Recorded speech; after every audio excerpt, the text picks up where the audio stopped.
Assalamualaikum warahmatullahi wabarakatuh. Di sini kami dari kelompok 2 akan mempresentasikan mengenai prosedur pengumpulan data tes dalam bimbingan dan konseling. Di sini saya akan menjelaskan mengenai definisi prosedur pengumpulan data tes.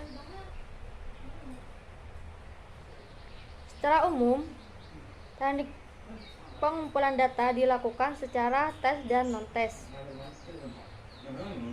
Yang pertama, teknik tes. Menurut Tohrin, tes merupakan suatu metode penelitian psikologis untuk memperoleh informasi tentang berbagai aspek dalam tingkah laku dan kehidupan psikologis seseorang dengan menggunakan pengukuran yang menghasilkan suatu deskripsi kuantitatif tentang aspek yang diukur. Sedangkan menurut Bimo Walgito, tes adalah suatu metode atau alat untuk melakukan penyelidikan yang menggunakan soal-soal, pertanyaan-pertanyaan atau tugas-tugas yang telah dipilih dengan seksama dan telah distandarisasikan.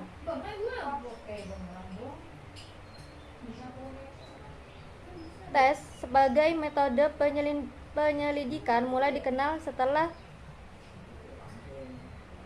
Binet pada tahun 1904 yang mendapat tugas dari pemerintah untuk menemukan seorang anak yang mengalami kelambatan belajar bila dibandingkan dengan teman-temannya.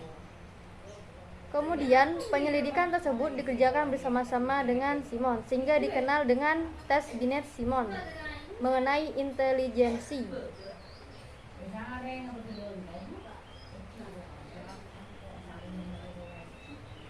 Tujuan dari tes yang pertama adalah meramalkan atau memperkirakan tentang taraf prestasi atau corak perilaku di kemudian hari. Yang kedua, mengadakan seleksi untuk menerima atau menempatkan individu pada posisi tertentu. Yang ketiga, mengadakan klasifikasi untuk menentukan dalam kelompok mana seseorang sebaiknya dimasukkan untuk mengikuti suatu program pendidikan tertentu atau dikenai program rehabilitasi tertentu. Yang keempat, mengadakan evaluasi tentang program-program studi, proses pembelajaran, dan lain sebagainya. Adapun beberapa macam tes berdasarkan penggolongan atau klasifikasinya, yaitu yang pertama, berdasarkan banyaknya orang yang dites, yaitu tes individu, perorangan, dan tes kelompok atau grup. Yang kedua, berdasarkan kemampuan jiwa yang ingin diselidiki. Yang pertama, tes pengamatan, yang kedua, tes perhatian, dan yang ketiga, tes intelijensi. Yang ketiga, berdasarkan cara pengetesan, yaitu tes verbal, tes bahasa, atau tes peraga atau performan.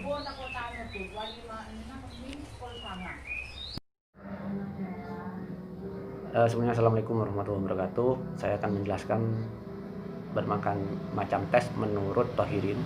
Yang pertama, tes belajar, tes hasil belajar. Tes ini digunakan apa yang telah dipelajari oleh siswa di berbagai bidang mata pelajaran. Yang kedua, tes kemampuan khusus atau tes bakat khusus. Tes ini digunakan untuk mengukur taraf kemampuan seseorang untuk berhasil dalam mata pelajaran yang sudah dipelajari. Yang ketiga, tes minat.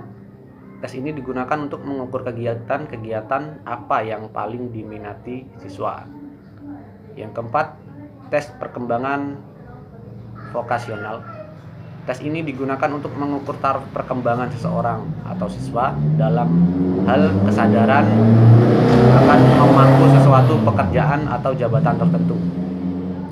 Yang terakhir, tes kepribadian. Tes ini digunakan dalam himpunan data untuk mengukur ciri-ciri kepribadian tertentu pada siswa seperti karakter, temperamental, atau corak kehidupan emosional atau kesehatan mental.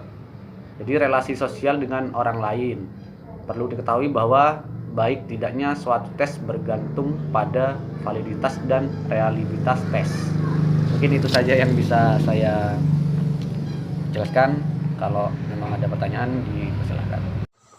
Teknik notes yang termasuk teknik notes dalam pengumpulan data itu di sini ada 1 2 3 4 6. Ada 6.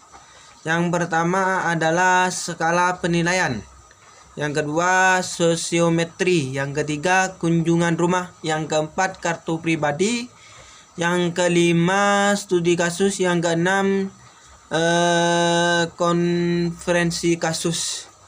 Yang pertama skala nilai ya. Skala nilai ini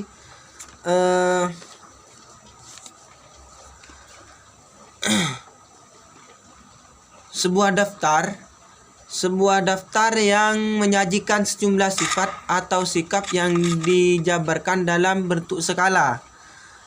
Terus skala penilai ini sangat tepat apabila digunakan untuk mengobservasi situasi tertentu secara kualitatif.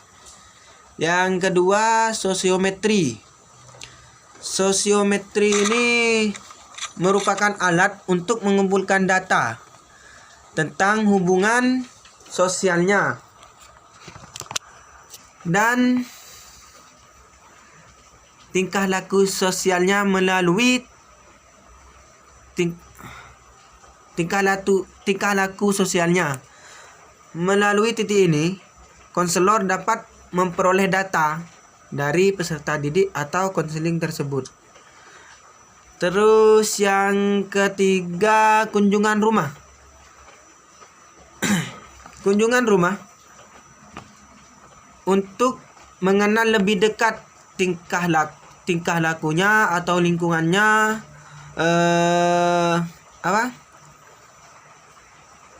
dan juga kunjungan rumah ini akan menimbulkan keakraban antara konseling dan konselor. Kunjungan rumah juga untuk memperoleh informasi, terutama untuk informasi yang belum diperoleh melalui angket dan wawancara. Yang keempat, kartu pribadi. Kartu pribadi ini maksudnya catatan penting atau hasil wawancara yang diperoleh pada saat kita mewawancarai atau bertanya-tanya kepada si konseling. Yang kelima, studi kasus. Maksudnya studi kasus ini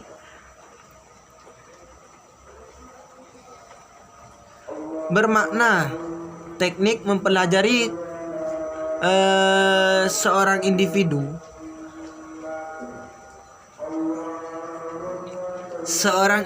secara mendalam untuk membantunya memecahkan masalah atau memperoleh penyesuaian diri secara lebih baik. Yang terakhir, yang keenam, ialah konferensi kasus. Konferensi kasus ini adalah forum terbatas yang dilakukan oleh konseling atau pembimbingnya kepada si konselor. Maksudnya pembatas ini